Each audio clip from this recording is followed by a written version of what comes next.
Le cercle RH, notre débat quotidien, job hopping. Est-ce que vous avez entendu parler de cette expression anglaise? Alors évidemment, on essaie de les traduire, on va la traduire, cette expression avec mes invités. C'est, pour le dire simplement, passer un peu de branche en branche, voilà, d'une branche à une autre, d'un emploi à un autre, d'un job à un autre, en laissant comme ça sur le flanc le DRH ou le CEO qui vous annonçait votre départ, comme ça. Et puis vous partez ailleurs, et qui évidemment côté entreprise pose d'énormes difficultés. Comment retenir ses collaborateurs? Et puis on s'intéressera aussi à cette génération Z, millennials, qui eux ont décidé de faire cela parce qu'ils enrichissent leurs expériences et améliorent aussi leur niveau de vie, parce qu'on parlera aussi des salaires, ce qui permet d'augmenter souvent au passage de 5 à 10% son niveau de salaire. On en parle avec mes invités. Honneur aux femmes, elle est avec nous en visio et on est très heureux de l'accueillir. Élodie Gentina. Bonjour Élodie. Bonjour. Ravi de vous accueillir. Docteur en sciences de gestion et professeur de marketing à l'ISEG School of Management. Vous écrivez beaucoup, notamment ce livre Génération Z, du consommateur au collaborateur chez Duno. Et puis en préparation, un autre livre pour octobre 2023, justement où vous vous repenchez sur à la fois cette génération et les DRH, parce que c'est intéressant de voir comment les DRH réagissent. Merci d'être avec nous. Adrien Semama, ravi de vous accueillir sur le plateau, responsable France de talent.com. Bonjour Arnaud. Ravi, on écoutera vos arguments. Alors peut-être côté génération Z, parce que vous les suivez évidemment, vous les voyez vivre. Merci d'être là. Et puis Étienne Agenot, ravi de vous accueillir. Bonjour Arnaud. Associé l'étincelle RH, directeur développement capital humain, groupe WeCare. Ravi de vous accueillir sur le plateau. Qui sur le plateau ou en visio peut nous donner une définition française de job hopping? Ça veut dire quoi? L'expert, je crois, des articles. Non, mais job hopping, en fait, vous l'avez très bien décrit, Arnaud. Tout simplement le fait de passer d'un job à un autre de manière plus régulière que c'était le cas avant. Je donnerai la parole à Élodie, mais Étienne, nos parents, nos grands-parents, quand on parlait avec eux au repas de famille, ils nous disaient, moi je suis resté 45 ans dans la boîte, 40 ans dans la même boîte. Il n'y avait pas de désir de changer. On restait dans sa boîte et on avait le drapeau cousu de son entreprise sur le veston. Tout le monde était très heureux. Qu'est-ce qui s'est passé? Alors, je ne sais pas ce qui s'est passé, je pense qu'il y a une évolution générationnelle et on y reviendra tout à l'heure avec la génération Z. Et puis, moi, ça fait plus de 15 ans que j'ai évolué dans les ressources humaines, 15 ans qu'on martèle aussi aux collaborateurs que les compétences vont changer, il faut changer de métier tous les 5 ans, on n'est plus adapté il faut être en permanence dans une culture d'apprentissage, il faut être chacun acteur de son employabilité, qui est le mot dans les entreprises, où chacun doit pouvoir se garantir d'être employable. Donc, on a aussi mis, je pense, les gens dans un espèce de mouvement permanent, par cette culture aussi interne. On n'arrête pas de parler en ce moment que tout le monde va devenir freelance, va devenir auto-entrepreneur. Exactement. Et donc on crée aussi une dynamique qui vient, à mon sens, provoquer ce qu'on va évoquer aujourd'hui. Paradoxalement, et on va donner la parole à Élodie, peut-être qu'elle pourra nous éclairer, mais que dans la vie privée, la jeune génération était plutôt attachée à l'idée du mariage. J'ai lu ça, c'est un sociologue qui avait sorti un livre qui était un peu paradoxe. Zapper dans la vie professionnelle, mais dans la vie personnelle, envie comme ça de trouver un ancrage, du cocooning. Ça, c'est très intéressant ce phénomène. Et Élodie Gentina, comment vous regardez ce phénomène dont on vient de donner la définition? Est-ce qu'elle touche, si j'ai lu juste, principalement les jeunes? C'est quoi? C'est la société qui leur impose une forme de modèle de vie, ou c'est eux qui, je dirais, dans leur façon d'avoir été éduqués, c'est eux qui sont les zappers? Enfin, vous voyez ce que je veux dire? Est-ce que c'est la société qui calque un modèle ou c'est cette jeunesse qui transforme la société? Je pense que tout d'abord, il est important de rappeler que les jeunes ne sont pas tous homogènes, qu'il y a des différences selon les milieux sociaux et aussi le niveau d'études. Quand on parle de slashers, ce sont plutôt aussi des jeunes issus de diplômés qui cherchent à une autre relation au travail. On est sur un rapport qui est beaucoup plus affectif au travail plutôt que rationnel. Et en fait, les jeunes aujourd'hui sont en position de choisir leur emploi, leur secteur, leur entreprise. Dans les autres générations, le travail, dans nos grands-parents, c'était le centre de leur vie. Ils avaient l'honneur l'entreprise avait l'honneur de leur proposer un job et ils restaient loyal envers l'entreprise. Aujourd'hui, c'est différent. C'est plutôt le jeune qui se dit j'ai l'honneur de proposer mes talents à l'entreprise, mes compétences, et on verra si j'y resterai. Donc, il y a un peu comme un changement de paradigme dans la relation au travail.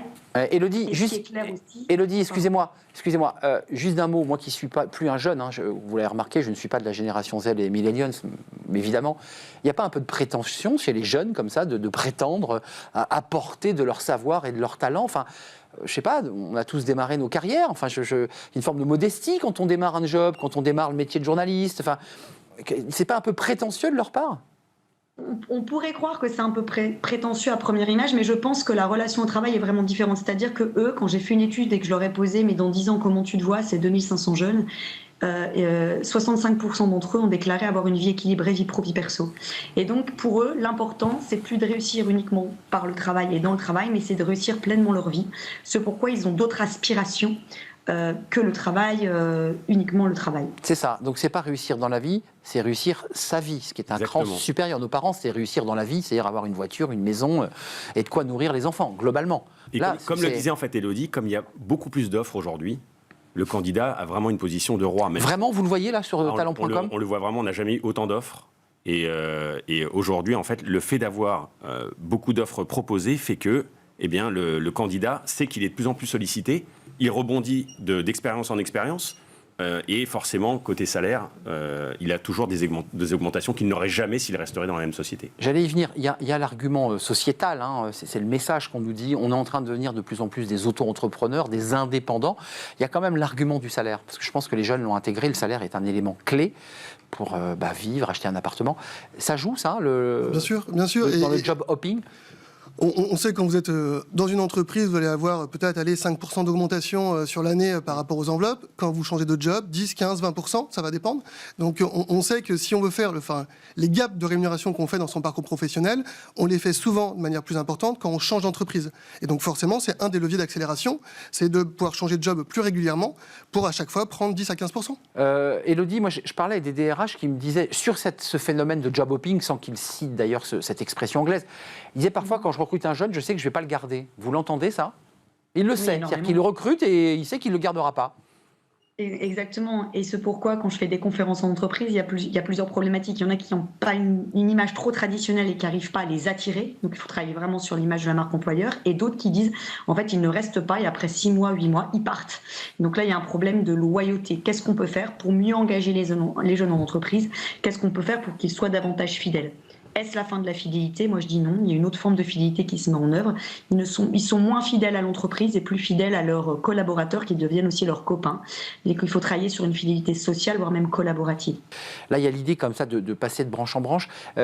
Ça dit quoi aussi, sans faire de psychanalyse, on ne va pas faire venir Freud sur le plateau, mais il y a quand même un rapport très différent des jeunes au travail, à la hiérarchie, à l'ordre aussi. Puisqu'on voit aussi dans les études que c'est compliqué pour les managers, hein, d'avoir la main sur ces jeunes.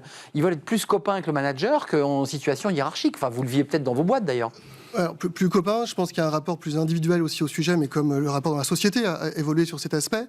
Et puis il y a qu'est-ce que concrètement, à quoi je vais contribuer ? Qu'est-ce que je vais faire ? Et dans ce qu'on évoque là, c'est le sens, là. C'est le sens, c'est l'autonomie qu'on me donne. Beaucoup de jeunes démarrent dans les organisations avec le sentiment parfois d'être cantonnés dans leur mission, dans leur champ d'action, Ouais, ça, c'est vrai. de ne pas pouvoir exprimer, de ne pas pouvoir donner leur avis. On a tous démarré en disant non, en réunion, il y a le profil plus senior qui va s'exprimer, toi tu restes en retrait. Non, en fait, ils veulent participer à cette aventure. Et donc c'est quel sens on donne et quelle est la finalité de l'action dans laquelle on veut les engager. Au sein des recrutements, moi que je peux voir dans mon entreprise chez talent.com, j'ai vraiment cette sensation que aujourd'hui le candidat est à la recherche d'un bien-être au travail. Mais vous les avez, vous, ces jeunes, dans votre entreprise ? Vous les managez, ces jeunes ? J'essaye de les manager. Après, c'est vrai qu'aujourd'hui, j'ai vraiment une de mes missions principales, c'est vraiment de les coconner et qu'ils se sentent bien chez nous pour pas qu'ils partent. Ouais, ça, c'est quand même un autre phénomène. Hein. Je me rappelle quand même de nos parents, grands-parents, qui disaient je suis arrivé, c'était le début, on fait ce qu'il y a à faire, on exécute ce qu'on nous demande, puis si on a un peu de chance, on monte en grade. Enfin, Élodie, c'est quand même une révolution, ça. Je vous voyais sourire tout à l'heure. Ces jeunes, je veux dire, ils sont quoi ? Ils sont à la fois immatures, ils ont très envie d'avancer, ils sont ambitieux. Comment on les classe ? Parce que c'est au croisement de plein de choses. En fait, je souriais quand vous disiez un psychologue ou Freud sur le plateau, mais en fait, c'est clair qu'il faut d'abord regarder ce qui se passe dans les familles. Ah oui. Avant, voilà, le père avait une obéissance. Enfin, évidemment. Les enfants étaient complètement obéissants vers la hiérarchie, le père, patriarche, etc. Aujourd'hui, c'est plus le cas avec nos enfants. On utilise beaucoup dans notre société occidentale. Voilà. Moi, les miens n'ont pas le droit de parler à table. On appelle à la négociation, à la créativité, et c'est ce qu'on retrouve en fait en entreprise. Les jeunes sont face à une crise de la crédibilité des porteurs de l'autorité. On est passé d'une autorité de fait à une autorité relationnelle. On est d'accord. Donc c'est bien effectivement quelque chose de très sociologique et je dirais psychanalytique dans le rapport à l'ordre, à l'autorité. Quand même, un mot, parce que quand on parle des jeunes dans leur accès au travail, et ça vous concerne, Adrien Semama, mais ça concerne aussi Étienne Agenot, on nous dit, mais aux États-Unis, en Australie, dans les pays anglo-saxons, un jeune peut réussir, on peut lui faire confiance, on peut lui donner sa chance. C'est pas vrai en France. Vous confirmez ça ? C'est plus compliqué, malgré tout ce qu'on se dit aujourd'hui, c'est quand même plus compliqué quand on est jeune, parce qu'on ne vous fait pas confiance. Aujourd'hui, comme on le disait, en fait, le fait de donner, déjà d'accepter le télétravail, même si on n'a plus le choix en tant qu'entreprise, on donne en quelque sorte une certaine responsabilité. Oui. Et la possibilité, en fait, de se déployer. Nous, on lui fait confiance. On lui fait confiance. Ouais. De toute façon, on n'a pas le choix. On n'a pas le choix de lui faire confiance. Mais c'est vrai, aujourd'hui, en tout cas, dans mon entreprise ou ce que je peux voir ailleurs, pour moi, il n'y a pas de raison. Les jeunes peuvent aussi bien réussir en France que dans les autres pays. Oui, il faut leur faire confiance. Vous savez, je partage. Enfin, je pense que les jeunes ont la capacité à se développer, à réussir dans les organisations. Après, il y a quand même des freins en France. Oui, mais c'est comment on fait de nos entreprises aussi des lieux où ils vont s'épanouir. C'est-à-dire que vous parliez des anciennes générations, voir mes parents qui rentrent fatigués du travail, qui développent des problèmes de santé liés au travail, en fait, ils n'en veulent plus. Et donc, l'image paternelle ou maternelle, ils n'en veulent pas. Alors ça dépend à certains endroits parce qu'on parle de relations très émotionnelles, très affectives, donc ils ont besoin de créer ce lien. Enfin, ce lien émotionnel finalement doit se retrouver dans les organisations, mais il doit aussi être le juste équilibre entre en quoi je vais moi m'épanouir à titre personnel, dans le collectif, et puis cet équilibrage avec la rémunération qu'on évoquait, avec l'équilibre pro-perso. C'est et le sens que donne l'entreprise aux enjeux climatiques, puisqu'il faut quand même qu'on en dise un mot. J'ai lu que les jeunes étaient, Élodie, vous allez peut-être le confirmer, mais focus sur ces questions d'enjeux climatiques. C'est-à-dire, au-delà d'une forme d'immaturité, il y a quand même chez eux une maturité sur ces sujets-là. C'est-à-dire qu'ils challengent l'entreprise. Ils challengent l'entreprise et la crise de la Covid-19 a suscité aussi une accélération dans ces questionnements liés à l'écologie, à la planète, à l'aspect social, etc. Et il y a des entreprises aujourd'hui qui créent des COMEX Shadow COMEX exprès avec les jeunes pour parler de ces questions liées à la RSE. C'est le cas par exemple de Nestlé. Et donc il faut davantage donner la voix à ces jeunes, et quand on dit ils doivent être acteurs, oui, il faut leur faire confiance et qu'ils soient véritablement acteurs dans l'entreprise, et sur ces questions-là, ils savent y répondre, et d'ailleurs ils recherchent aujourd'hui des entreprises qui partagent ces valeurs et véritablement des entreprises qui sont engagées. Juste à vous trois, on parle de quels jeunes? Parce que évidemment, quand vous l'avez dit dès le départ, c'est très hétérogène. Il y a des jeunes qui font une alternance en boucherie, il y a des jeunes qui sont en community manager, il y a des jeunes qui sont dans la tech, qui sont ingénieurs. Ça touche quelle catégorie de jeunes? C'est ceux qui pratiquent le job hopping? C'est le tertiaire? C'est les startups? C'est quoi? C'est quel profil? Nous, on le voit beaucoup sur la partie sur les métiers commerciaux. Et notamment, on en parlait en préambule, mais tout ce qui est indépendant, aujourd'hui, comme ils ont besoin de plus de liberté, ils vont beaucoup sur les jobs d'indépendants, notamment dans l'immobilier, en se disant c'est de l'argent facile, alors que bon, une fois qu'ils sont sur le terrain... Ils vivent la galère et la concurrence. Voilà, du coup, dans ce contexte, en fait, petit à petit, ils changent jusqu'à trouver leur bonheur, entre guillemets. Attendez, juste un détail. Vous parlez d'indépendants ou vous parlez de salariés liés par contrat de travail? C'est une nuance de taille. Hein. Là, je parlais vraiment de contrats indépendants. Indépendants, c'est-à-dire qu'en fait, ils sont liés à l'activité qu'ils vont générer dans leur structure. Hein. C'est pas... En totale autonomie. En totale autonomie. On va vers ça? C'est le monde de l'indépendance pour un monde du salariat qui sera bougri, ou ça reste quand même encore central chez les jeunes? Je pense que... Il y a une évolution en effet vers l'indépendance, mais qui derrière amène les questionnements de ce qu'on évoquait, qui est le fait de pouvoir choisir avec qui on travaille. La question dans une entreprise du lien avec ses valeurs, avec les engagements sociaux est important. Je prends un exemple, l'Étincelle RH, on a un cabinet de service RH et on fait du recrutement. On a le débat avec nos équipes les plus jeunes parfois sur quel type de mission on est en mesure d'accepter ou de refuser. Un client qui est dans des activités économiques pas très positives pour l'environnement, quel rôle on doit jouer sur le sujet? Et donc, c'est des vrais débats de posture.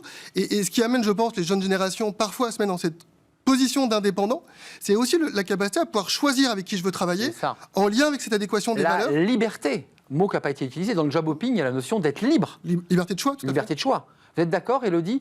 Est-ce que vous qui observez et qui allez ressortir ce livre, je l'évoquais là en octobre 2023, on aura l'occasion d'en reparler, vous avez le sentiment qu'on est en train, chez cette génération Z ou millennials, de s'éloigner du rapport au travail salarié et qu'on va vers une autre forme de travail?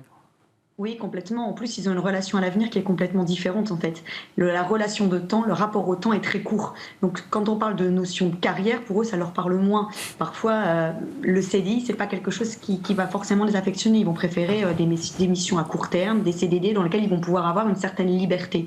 Donc, ce phénomène de slashing, c'est pas un épiphénomène, c'est vraiment un phénomène profond que l'on retrouve auprès de cette génération-là. Ça touche les seniors ou pas, ça d'ailleurs, Élodie? Je pose la question à mes invités. C'est pas que cette génération Z, pour moi c'est les moins de 30 ans, mais aussi on voit les plus de 50 ans qui recherchent aussi voilà, une véritable source d'aspiration. Et les entreprises aujourd'hui, même certaines entreprises ont arrêté les contrats d'exclusivité en accordant à leurs salariés de pouvoir travailler un jour ou 2 jours à l'extérieur. Je pense qu'on manque cruellement de talent globalement en France. Ça c'est intéressant ce que dit Élodie. Tout à fait. On est obligé comme ça de se dire, on coupe la poire en deux, tu pourras aller un peu ailleurs, comme ça je suis sûr de te garder, quoi. C'est ça la réalité. Tout à fait.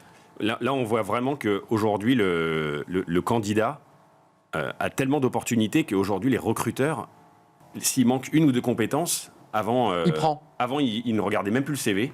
Maintenant, il s'attache et il va essayer de voir quelles sont les compétences qu'il pourrait éventuellement... et lui-même lui apporter, dans l'entreprise. Tout à fait. Mais ce rapport au travail, parce que c'est de ça dont il est question dans le job hopping chez ces jeunes, ils veulent travailler, il y a un désir d'apporter, mais pas comme nos parents.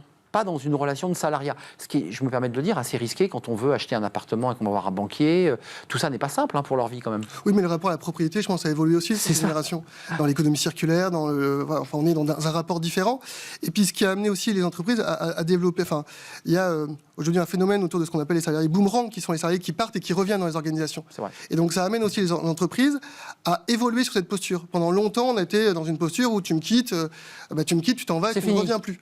Or, les entreprises se rendent compte qu'un collaborateur qui va faire 18 mois, 2 ans sur un projet, qui va repartir, peut revenir dans l'entreprise avec d'autres compétences, ayant déjà une connaissance de l'organisation, et donc il y a un intérêt à travailler cette filiation, y compris avec les collaborateurs qui ne sont plus dans l'organisation. Donc je ne sais pas quel regard vous avez, parce que vous êtes une chercheuse, Élodie, on va vers quoi le monde de cette génération Z, qu'est-ce qu'elle est en train de bousculer fondamentalement ? Il y a beaucoup de choses, en fait, pour bien les comprendre, il faut les comprendre d'un point de vue sociétal, pour savoir qui ils sont, c'est quoi leurs grandes caractéristiques, pour comprendre le lien avec l'entreprise. Et c'est vrai qu'il y a plein d'aspirations qui sont contradictoires. On dit le digital, c'est hyper important pour eux, oui, mais la relation authentique, c'est hyper important aussi. C'est-à-dire que voilà, le télétravail, d'accord, mais ils ont besoin énormément de relations dans l'entreprise, ils ont besoin de reliance. Ils ont besoin d'un job mission qui leur plaît. Ils ont besoin d'un job dans lequel ils puissent grandir, dans lequel ils puissent renouveler les compétences. On en a parlé aussi, mais l'entreprise devient aussi une école apprenante dans laquelle il faut favoriser l'apprentissage, la formation. Ça, ce sont des points extrêmement importants. Donc le travail, ça existe toujours. Le rapport au travail est juste différent, avec un rapport qui est beaucoup plus affectif, beaucoup plus flexible, beaucoup plus mobile. On n'aura pas le temps de traiter la question, mais je voulais quand même la soulever. Il y a quand même un problème de compétences. Enfin, je me permets d'oser de le dire. On voit ces jeunes talents, parfois un peu immodestes, apporter leur savoir à l'entreprise. Puis on a aussi des rapports qui nous indiquent qu'une partie de notre jeunesse fait plein de fautes d'orthographe, qu'elle a beaucoup de problèmes à l'oral, Après, il ne faut pas oublier... La réalité des compétences, elle est là quand même. Il ne faut pas oublier, Arnaud, que ça a aussi des points positifs pour les entreprises, cet effet de job hopping, de pouvoir récupérer des compétences justement de différentes entreprises.